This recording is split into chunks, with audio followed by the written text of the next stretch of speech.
தூத்துக்குடி நெல்லையில் மீட்பு உணவு வழங்கும் பணியில் மேலும் 2 ஹெலிகாப்டர்கள் ஈடுபடுத்தப்பட்டிருக்கின்றன. மொத்தம் 7 ஹெலிகாப்டர்கள் மீட்பு பணியில் ஈடுபடுத்தப்பட்டிருப்பதாக கூறப்படுகிறது. இது தொடர்பான விவரங்களோடு இணைகிறார் செய்தியாளர் சிவகுமார். சிவகுமார், மீட்பு பணிகள் எந்த அளவில் நடைபெற்று வருது? மொத்தம் 7 ஹெலிகாப்டர்கள் மூலமா அந்த மீட்பு பணிகளானது நடைபெற்றிருக்கு. எந்தெந்த பகுதிகளெல்லாம் மீட்பு பணி நடந்துட்டு வருது?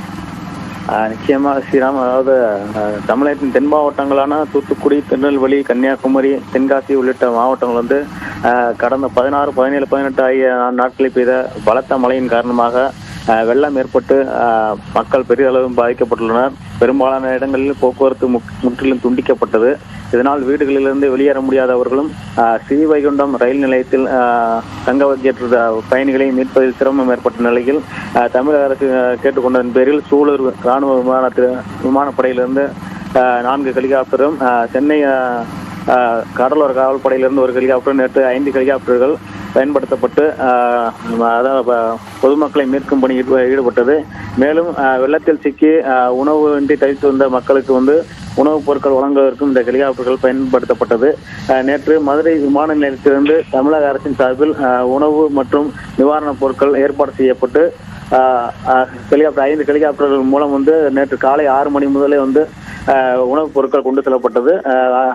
மேலும் அங்க சிக்கி தவித்த பயணிகளை மீட்கும் பணி ஹெலிகாப்டர் பயன்படுத்தப்பட்ட நிலையில் நேற்று 9940 கிலோ உணவுப் பொருட்கள் மற்றும் நிவாரணப் பொருட்கள் வழங்கப்பட்டதாகவும், மேலும் அதாவது வெள்ளத்தில் சிக்கி தவித்து வந்த மக்களை காப்பாற்றக்கூடிய நிலை இல்லாததால் இன்று கூடுதலாக 2 ஹெலிகாப்டர்கள் வரவழைக்கப்பட்டு தூத்துக்குடி, ஸ்ரீவைகுண்டம், திருநகர் உள்ளிட்ட பகுதிகளில் உணவுப் பொருட்கள் மற்றும் நிவாரணப் பொருட்கள் வழங்குவதற்காக 7 ஹெலிகாப்டர்கள் பயன்படுத்தப்பட உள்ளதாக இன்று மாவட்ட ஆட்சியர் சங்கீதா தெரிவித்துள்ளார்.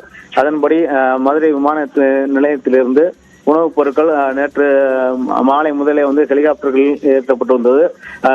நிவாரணப் பொருட்கள் ஏற்றுவதற்கு போதுமான ஆட்கள் இல்லாததால் மதுரை விமான நிலையத்தில் உள்ள CSIF வீரர்கள் 25 பேர்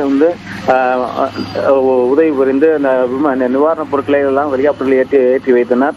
இந்நிலையில் இன்று காலை 6 மணி முதல் இன்று 7 ஹெலிகாப்டர்கள் பயன்படுத்தப்பட்டு தூத்துக்குடி, ஸ்ரீவைகுண்டம் உள்ளிட்ட பல்வேறு பகுதிகளில் உணவுப் பொருட்கள் வாங்குவதற்கான நடவடிக்கைகள் மேற்கொள்ளப்பட்டு வருவதாக மாவட்ட ஆட்சியர் சங்கீதா தரப்பில் தகவல் தெரிவிக்கப்பட்டுள்ளது. ஸ்ரீராம், விவரங்களை வழங்கியதற்கு நன்றி சிவகுமார்.